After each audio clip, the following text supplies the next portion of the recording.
This episode of Tekzilla is brought to you by Netflix. Time to get our AC Nation on.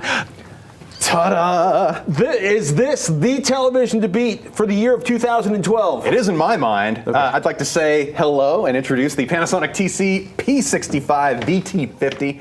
This is the 65-inch model in Panasonic's flagship VT series of THX 3D certified displays. The 65-inch model we're looking at right now, we're talking about $3,400 online. They have a 55-inch model that they're selling for just a hair under $2,000. This particular panel, the VT series plasma panel from Panasonic, has their best panel of 2012, the Infinite Black Ultra panel, which means essentially that black, when it's displayed on this TV, is pretty darn dark. Hey, I gotta say, the blacks are delightful. They are eye candy, and it puts, if you're used to looking at LCDs and how they display black, this will put any edge-lit LCD to shame, literally. And note the design overall too. We're talking the one sheet of glass, which is nice. A glass and metal design they refer to it as, but that one sheet of glass is nice for those. It's great, I think, for children, sticky-fingered viewers who can't keep their little digits off the screen. It's nice that. Sorry, I'm just watching the wave go across the glass as I tap on it. Is it Gorilla Glass or is it some? I certainly hope so. It's finely tuned to match this display. Whether or not it's Gorilla Glass or not, I don't know. It does feature a plastic base stand, a plastic-covered steel base that I'm not as much of a fan of, but that's okay. I'm going to wall mount this thing anyway. Good first impressions. Built-in Wi-Fi is always nice. Clean, attractive setup screens, actually. The TV's update process, it actually checked right when I first set it up and did a quick update. Nice. Pretty nice. I didn't really have to mess with it. However, as soon as I did the update and the TV restarted itself, I swore I saw a pop-up ad at the bottom of the screen. And when we just turned it on today, it actually did the same thing again. It's a very quick pop-up ad, but I think that's the first time I've ever seen my TV device actually spring an ad on me, at least like that. What was an ad for?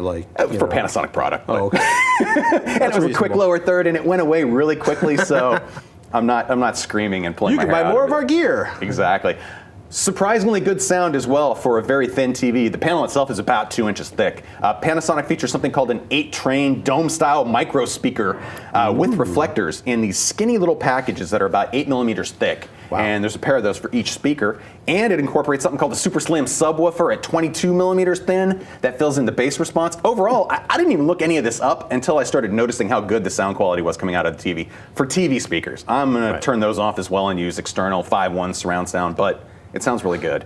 A sweet remote control, a new remote for Panasonic actually, the Viera touchpad controller, gives you a touch sensor on the display here, which I'm now messing with the TV as I did that actually. But you get effectively a tap, scroll, and swipe controller. Oh wow! So that basically it's a trackpad. It is, and when you incorporate it into the apps that are offered in the TV, it makes a pretty effective controller, and it's small and lightweight too. So you don't have the traditional bulky controller, which you do still have. You have the regular controller as well.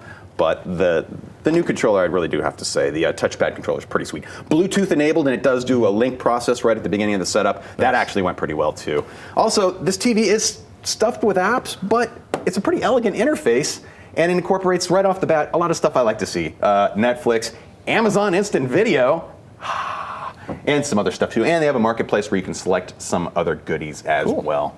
The tail of the tape, sir. Man. The benchmark results. This is where my eyes lit up. Basically, you're talking Panasonic's plasmas offer some of the fastest picture performance. Right. You're going to get excellent motion quality.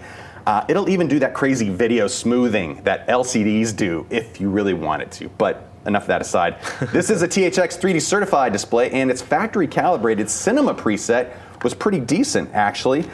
Here is a picture of what the results look like for that. You can see it's okay. They're kind of the red, blue, and green mixing to make white is kind of on target at 100% here. Not bad compared to some of the other TVs we looked at recently. This Delta E result, basically this is telling you how much air is in each one of these results. You want it below 3, so while there's some work to be done here, you can see that. It's not horrible, but it's not great. Moving to the THX preset, it gets a little bit better, but look what I'm able to achieve using a custom calibration, using this software with SpectraCal's CalMAN software and directly controlling the TV itself over an IP link on a local network. And this was an automated process. The TV went through all of these basically at 100%, 90, 80, 70, 60, and smoothed this performance out. Got my errors. Here is 3 where it's considered acceptable. If it's below that, I got the errors down in this case to under a half in most cases, under 0.5, That's which the is flattest. it's pretty crazy. That's about as linear as it gets.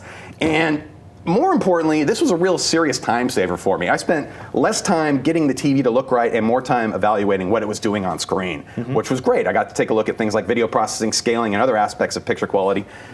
In general, this TV did really well with all of that. Its video processing capabilities won't match something like what Samsung's doing right now with their internal processor, but for the basics, it's doing everything that it needed to do with film content and video content. The basics, it did really well. And I didn't see anything related to direct color control yet, but when I measured color and I measured other aspects of that as well, it was right there in the ballpark as well. Now, that auto calibration, that was really what's got me excited. Any downsides, scaling issues, anything like that? I will say with the source devices I was using, basically how that picture gets stretched out on the screen, there was a couple of oddities that I did notice, and I'm going to investigate that further. I'm not sure if it was the source device or the display doing it, and I basically need to spend a little more time to figure that out. But it wasn't a deal breaker at this point, and at this point, I'm just saying that this is how a quality display should behave, and I'm hoping that further testing does prove that the VT50 maintains that excellent setup I was able to achieve over the days and weeks going into the future. Hopefully this isn't something I've set this week and then in a couple weeks from now it drifts out of spec basically. And the bottom line is I'm pretty excited about this TV, and I actually want to throw my own money down and get the 55-inch version. I have a 50-inch plasma at home and I cannot get it to look as good as this one. And the automated aspect of being able to dial that display in, it just has me going. There you have it. It's phenomenal. And I can't imagine, other manufacturers are incorporating this auto calibration feature for folks like me that go in and dial these displays in. Sharp's already got it going on with their Elite Series LCD. I want to see more manufacturers incorporate features like this. And looking forward in the future, there's really no reason they couldn't incorporate software like this in a TV. Right. Give the user a little puck to stick on the front and have it do it itself. That's looking out a little ways, but for right now, I believe you were going to do a Kickstarter project around that. Maybe. That's for mobile apps and other things too, but it's terrific performance, and I'm really pleased to see what Panasonic's doing with their flagship product. And now, it's time to thank one of our sponsors. Life is complicated enough without having to run out to the video rental store or a vending machine to grab something to watch late at night or early in the morning or anytime. Just get Netflix already. You can watch thousands of TV shows and movies streamed straight to the comfort of your home. All you need is broadband internet, a web browser, or a video game console, or a tablet, or a phone, or an Xbox 360, PS3, Nintendo Wii, or just about any Blu-ray player or HDTV you've bought in the last couple of years, because they probably have Netflix built in. It's amazing. There's more than 23 million members. Netflix offers everything from classic movies, foreign dramas, action flicks, cartoons, kids shows, an amazing selection of documentaries, and some awesome television that you would normally have to wait around to watch on prime time. It's cool. I'm a Netflix Unlimited member. It means I get to instantly watch as many television shows or movies as I want, anytime I want, one low monthly price, no late fees, no due dates, no surprises because my son watched the entire episode of, or entire season of Phineas and Ferb like 3 times. It's awesome. It's cheap, it's available, it's easy, and for a limited time as a new member and a Tekzilla viewer, you can get a free 30-day trial membership. And I gotta tell you, if you try Netflix, you're gonna wanna keep it. Go to netflix.com/Tekzilla and sign up. I'm a member, Veronica's a member, Robert's a member. Just about everyone we know has Netflix and loves it. And I'll tell you what, you'll love it too. Netflix.com/Tekzilla. And if you're in the UK or Ireland, we got you covered. Netflix.co.uk/Tekzilla or netflix.ie/Tekzilla. And do us a favor, use those URLs, netflix.com/Tekzilla, so that they know we sent you.